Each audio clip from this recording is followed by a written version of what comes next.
Baiklah, Assalamualaikum warahmatullahi wabarakatuh.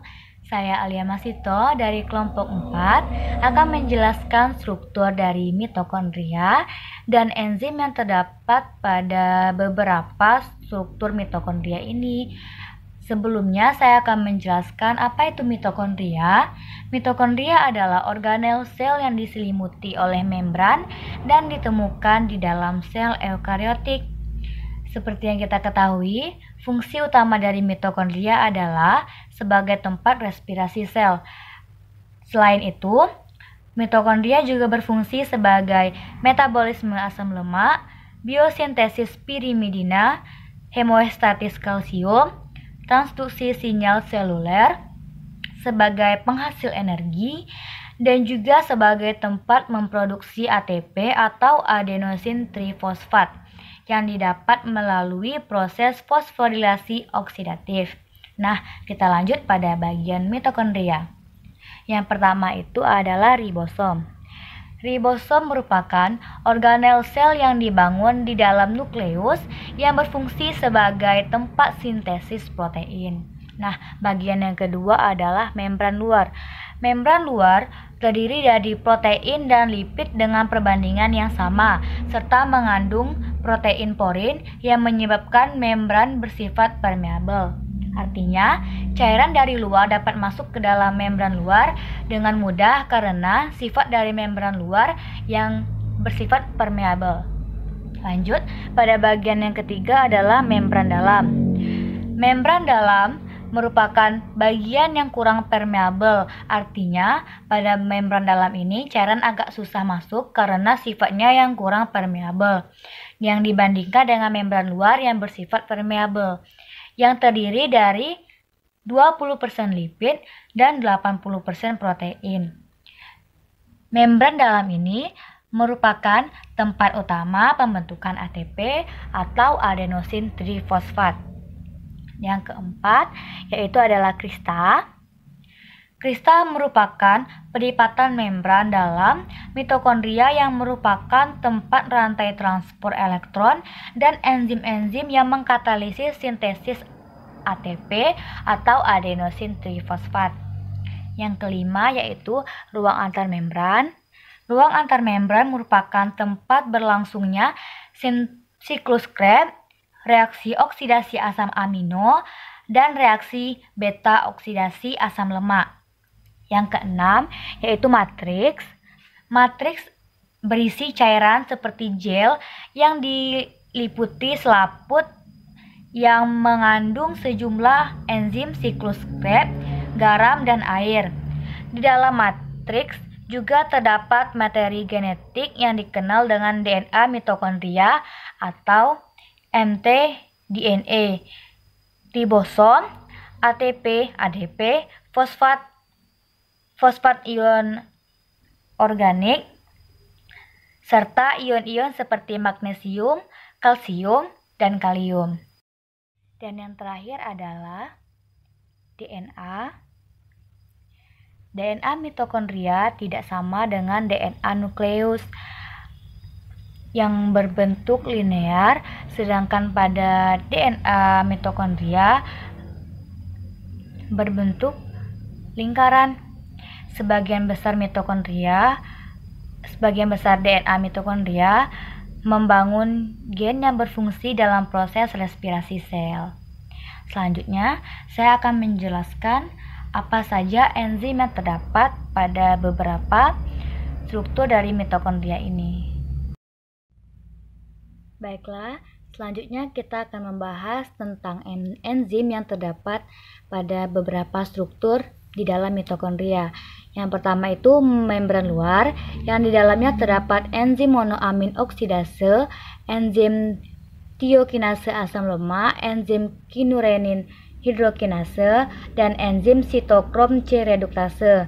Yang kedua, pada ruang antar membran terdapat enzim adenilat kinase dan enzim nukleosida difosfokinase. Dan yang ketiga terdapat pada membran dalam yaitu enzim dehidrogenase suksmat, dehidrogenase asam keto, dehidrogenase D-beta hidroksibutirat, dan enzim transferase asam lemak karnitin. Nah, dan yang terakhir yang terdapat pada matriks enzimnya yaitu dehidrogenase pirufat, dehidrogenase isositrat, enzim sintetase sitrat, enzim fumerase, enzim dehidrogenase malat, enzim akonitase, enzim dehidrogenase glutamat, dan enzim-enzim oksidasi asam lemak.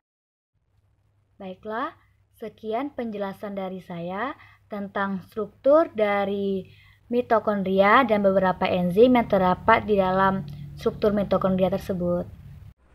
Nah, di sini saya sudah menuliskan tahapan-tahapan dari glikolisis, di mana glikolisis adalah tahapan pertama dari respirasi aerob, dan glikolisis adalah proses pengubahan satu molekul glukosa menjadi 2 molekul asam pirufat, di mana dalam proses pengubahannya juga menghasilkan 2 ATP dan 2 NADH. Nah, dalam proses glikolisis ini membutuhkan 2 ATP, dan terjadinya glikolisis ini di sitoplasma. Baiklah, memasuki tahapan yang pertama yaitu pengubahan glukosa menjadi glukosa 6-fosfat. Di mana di sini membutuhkan energi yaitu ATP akan memberikan satu gugus fosfatnya pada glukosa sehingga ATP berubah menjadi ADP. Nah, di sini enzim yang berperan adalah enzim heksokinase. Kemudian, tahapan yang kedua adalah pengubahan glukosa 6-fosfat menjadi fruktose 6-fosfat, di mana di sini hanya terjadi perubahan isomernya. Dan enzim yang berperan adalah enzim fosfoglukosa isomerase. Kemudian, memasuki tahapan yang ketiga yaitu pengubahan fruktosa 6-fosfat menjadi fruktosa 1,6-difosfat. Di sini kembali membutuhkan energi di mana ATP akan memberikan gugus fosfatnya sehingga berubah menjadi ADP, dan enzim yang berperan adalah enzim fosfofruktokinase.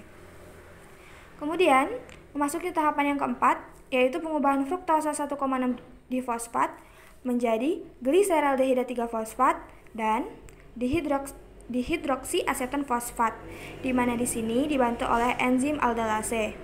Kemudian proses atau tahapan yang kelima yaitu pengubahan dihidroksi aseton fosfat menjadi gliseraldehida 3-fosfat. Di sini terjadi pengubahan yang bersifat reversibel atau bolak-balik dan dibantu oleh enzim triosa fosfat isomerase. Nah, di sini dalam pengubahan fruktosa 1,6-difosfat ini menghasilkan 2 molekul gliseraldehida 3-fosfat. Kemudian memasuki tahapan yang keenam, yaitu pengubahan gliseraldehida 3-fosfat menjadi 1,3 asam bifosfogliserat, di mana di sini pada tahapan ke-6 pada ruas sebelah kiri dan sebelah kanan itu sama sampai tahapan ke-10. Lanjut, tahapan ke-6 di mana pengubahan gliseraldehida 3-fosfat menjadi 1,3 asam bifosfogliserat, di mana di sini terjadi penambahan fosfat atau disebut fosforilasi. Selain itu juga melepaskan ion hidrogen dan 2 elektron. Ion hidrogen akan ditangkap oleh NAD sehingga membentuk molekul NADH. Sehingga terbentuk 2 molekul NADH di sini. Satu di sini dan satu di sini. Nah, pada tahapan ke-6 ini dibantu oleh enzim triofosfat dehidrogenase. Kemudian memasuki tahapan yang ke-7 yaitu pengubahan 1,3 asam bifosfogliserat menjadi 3 asam fosfogliserat, di mana di sini 1,3 asam bifosfogliserat akan melepaskan gugus fosfatnya sehingga ADP berubah menjadi ATP dan dibantu oleh enzim fosfogliserokinase menghasilkan 2 molekul ATP. Kemudian pada tahapan yang ke-8 yaitu pengubahan 3 asam fosfogliserat menjadi 2 asam fosfogliserat yang dibantu oleh enzim fosfogliseromutase. Kemudian tahapan yang ke-9 yaitu pengubahan 2 asam fosfogliserat menjadi asam fosfoenol pirufat, di mana di sini pada pengubahan 2 asam fosfogliserat menjadi fosfoenol pirufat, pada proses ini terjadi pelepasan 2 molekul air atau H2O dan dibantu oleh enzim enolase. Kemudian tahapan yang terakhir yaitu pengubahan asam fosfenol pirufat menjadi asam pirufat. Di sini asam fosfenol pirufat ini melepaskan gugus fosfat sehingga ADP berubah menjadi ATP. Nah, menghasilkan 2 molekul ATP. Dan pada tahapan yang ke-10 ini dibantu oleh enzim pirufat kinase. Hasilnya 2 asam pirufat, 4 ATP, dan 2 NADH. 2 NADH ini dihasilkan dari tahapan ke-6, sementara 4 ATP ini dihasilkan dari pada tahapan ke-7 2 ATP, dan pada tahapan ke-10 juga 2 ATP. Jadi 4 ATP. Namun, karena pada proses atau tahapan 1 dan 3 tadi, 1 dan 3, itu kan membutuhkan 2 ATP. Jadi pada hasil akhirnya ATP tersebut dikurangi dengan ATP yang telah digunakan di awal. Menjadi 4 ATP dikurang 2 ATP sama dengan 2 ATP. Nah, hasil akhir dari glikolisis tersebut adalah 2 asam pirufat, 2 ATP, dan 2 NADH.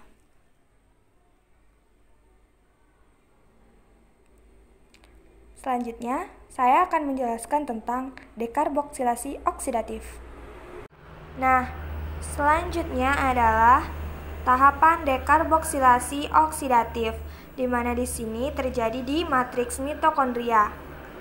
Asam pirufat hasil dari glikolisis tadi akan diubah menjadi asetil koenzim A, di mana asam pirufat ini mengandung 3 atom C dan 1 atom C-nya akan bergabung dengan oksigen.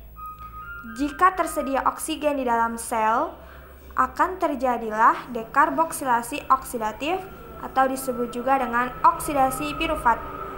Saat atom C bergabung dengan oksigen tadi akan menghasilkan 2 CO2. Kemudian terbentuk juga 2 NAD menghasilkan 2 NADH dan terbentuk 2 asetil koenzim A. Nah, hasilnya adalah 2 asetil koenzim A, 2 NADH, dan 2 CO2, di mana enzim-enzim yang berperan adalah dekarboksilase, dehidrogenase, dan enzim dihidrolipitransasetilase. Baiklah, perkenalkan, saya Vera Melinia Dewi dengan NIM A1C41947 akan menjelaskan materi mengenai siklus Krebs. Siklus Krebs ini dimulai dari yang dihasilkan dari dekarboksilasi oksidasi, yaitu asetil-CoA. Asetil-CoA akan yang berikatan dengan oksaloasetat akan membentuk asam sitrat. Nah, lalu dilanjutkan dari asam sitrat menjadi isositrat. Lalu dari isositrat diubah lagi menjadi asam alfa ketoglutarat.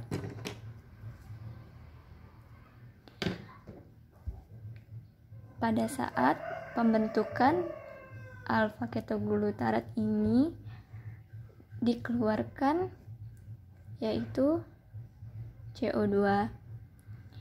Lalu pada saat pembentukan asam alfa ketoglutarat ini dibutuhkan, yaitu NAD+ diubah menjadi NADH. Lalu diubah lagi menjadi suksinil KOA. Nah, pada saat pembentukan suksinil KOA ini dibutuhkan lagi NAD+ menjadi NADH. Kemudian setelah pembentukan suksinil KOA diubah lagi menjadi yaitu suksinat. Nah, dari pembentukan suksinil KOA ini akan dihasilkannya yaitu 1 ATP. Dari pembentukan suksinat ini akan dibentuk lagi yaitu fumarat.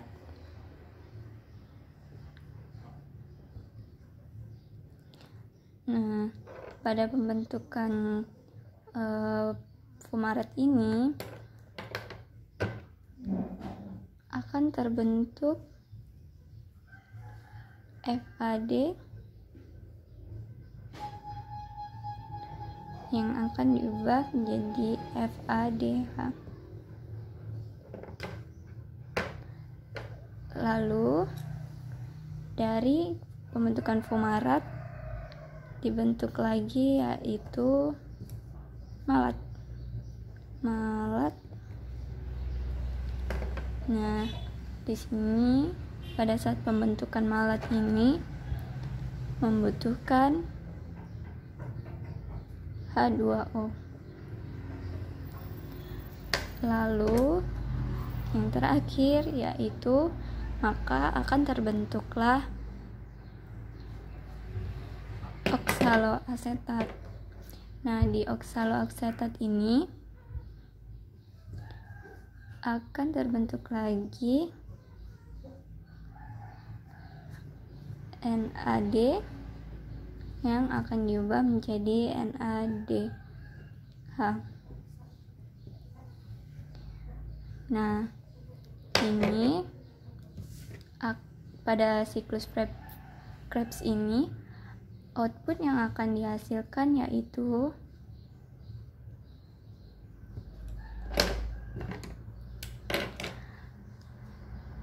yang pertama adalah 2 KOA, lalu 6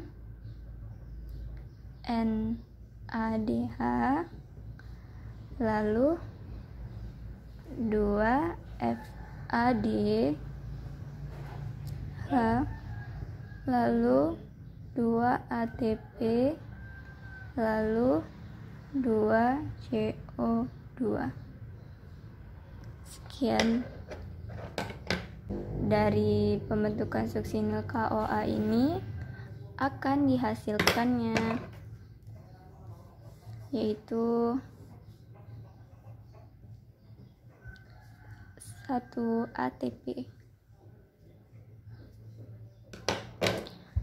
Dari pembentukan suksinat ini akan dibentuk lagi yaitu fumarat.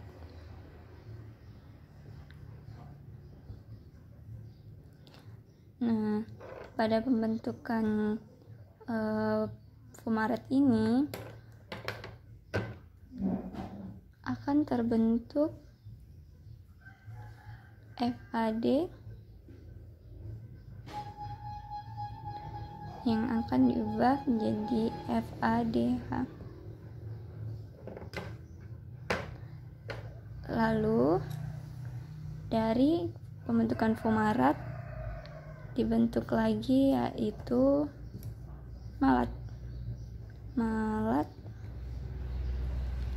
Nah, di sini pada saat pembentukan malat ini membutuhkan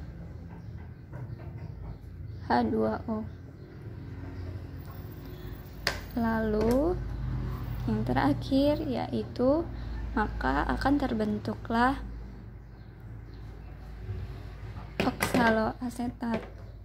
Nah, di oksaloasetat ini akan terbentuk lagi NAD yang akan diubah menjadi NADH. Nah, ini pada siklus Krebs ini output yang akan dihasilkan yaitu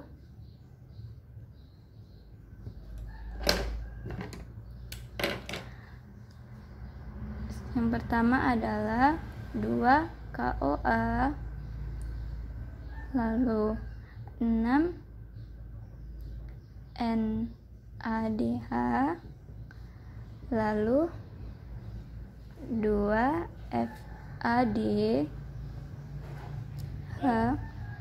lalu 2-ATP, lalu 2-CO2.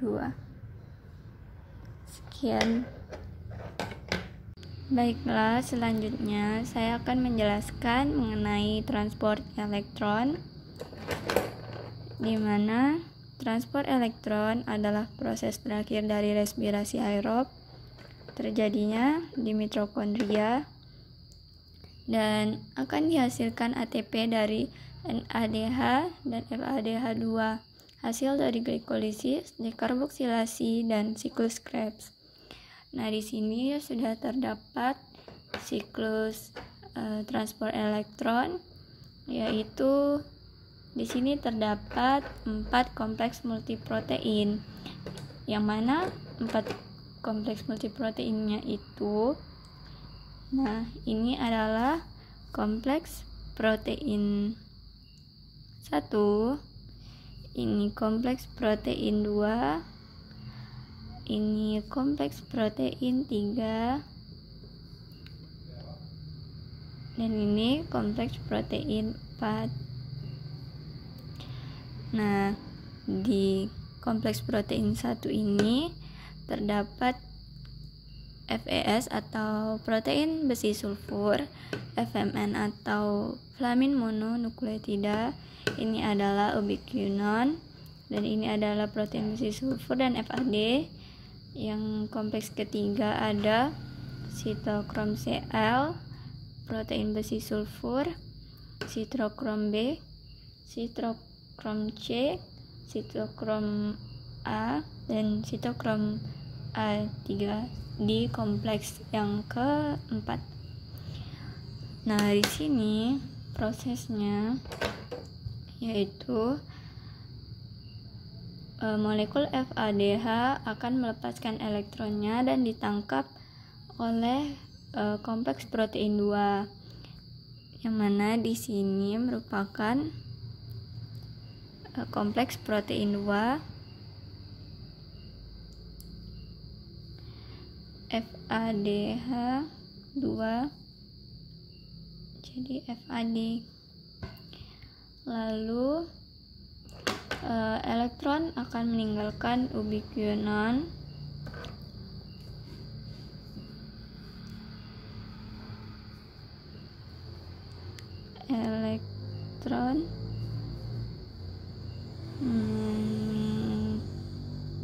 meninggalkan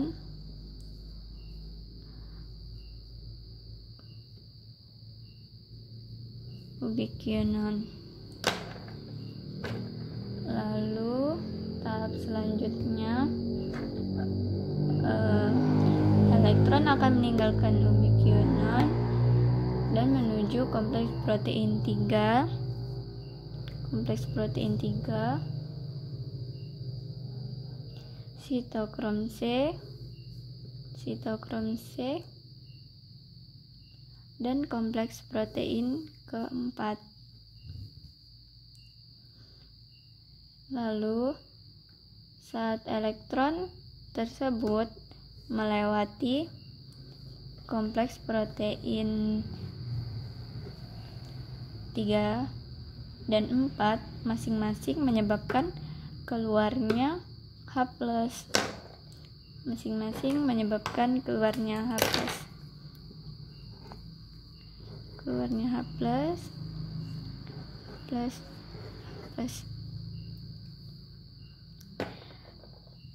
Jadi hanya 2 H+ yang nantinya masuk kembali melalui ATP sintase dan terbentuk 2 ATP. Lalu di akhir cerita proses ini, elektron juga akan ditangkap oleh O2 menghasilkan H2O. Ini terjadi di kompleks 4, yaitu O2 sini H2O. Nah, ini dia siklusnya. Sekian dari saya. Kembali ke penjelasan berikutnya.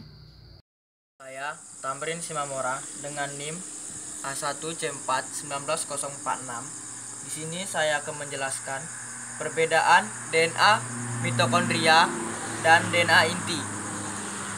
Perbedaan yang pertama yaitu letak. Letak DNA mitokondria terletak di dalam mitokondria. Mitokondria adalah organel sel, sedangkan DNA inti terletak di dalam inti sel. DNA mitokondria terletak di dalam matriks mitokondria berdekatan dengan membran di dalam mitokondria, tempat reaksi fosforilasi oksidasi yang menghasilkan radikal oksigen. Perbedaan yang kedua yaitu laju mutasi. Laju mutasi DNA mitokondria lebih cepat dan tinggi 10-17 kali dibandingkan dengan DNA inti. Jumlahnya lebih banyak dan ukuran genom lebih kecil. DNA mitokondria mempunyai jumlah lebih banyak dibandingkan dengan DNA inti karena jumlah mitokondria banyak di dalam sel. Dari segi ukuran genom DNA mitokondria relatif lebih kecil. Perbedaan yang ketiga yaitu hanya diwariskan oleh ibu.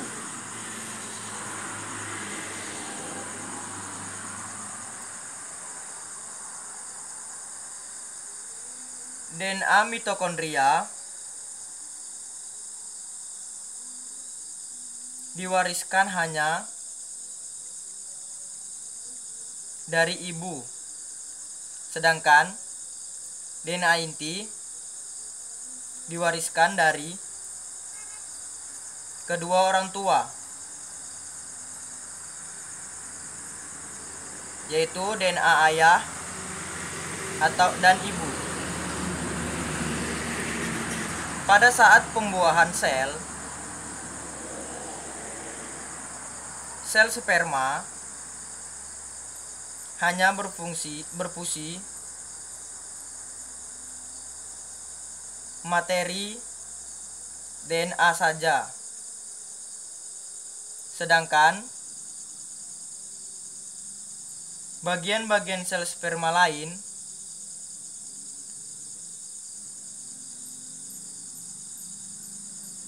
tidak, sehingga DNA mitokondria pada anak hanya dari ibu.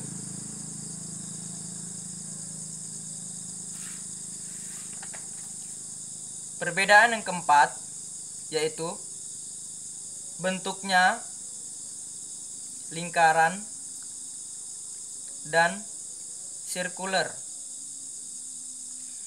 di mana DNA mitokondria berbentuk lingkaran, berpilin ganda, sirkular, dan tidak terlindungi membran.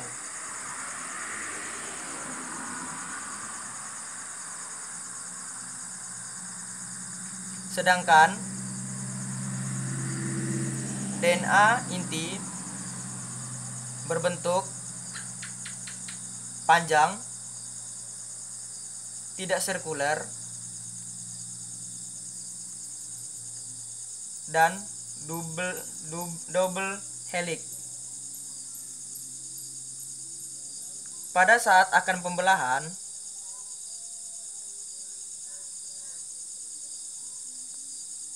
sel berbentuk kromosom.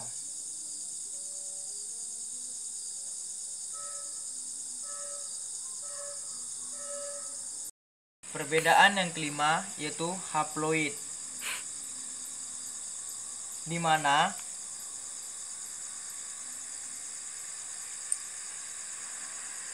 haploid DNA mitokondria bersifat haploid karena hanya berasal dari ibu. Baiklah, sekian materi dari saya. Saya ucapkan terima kasih. Selamat malam.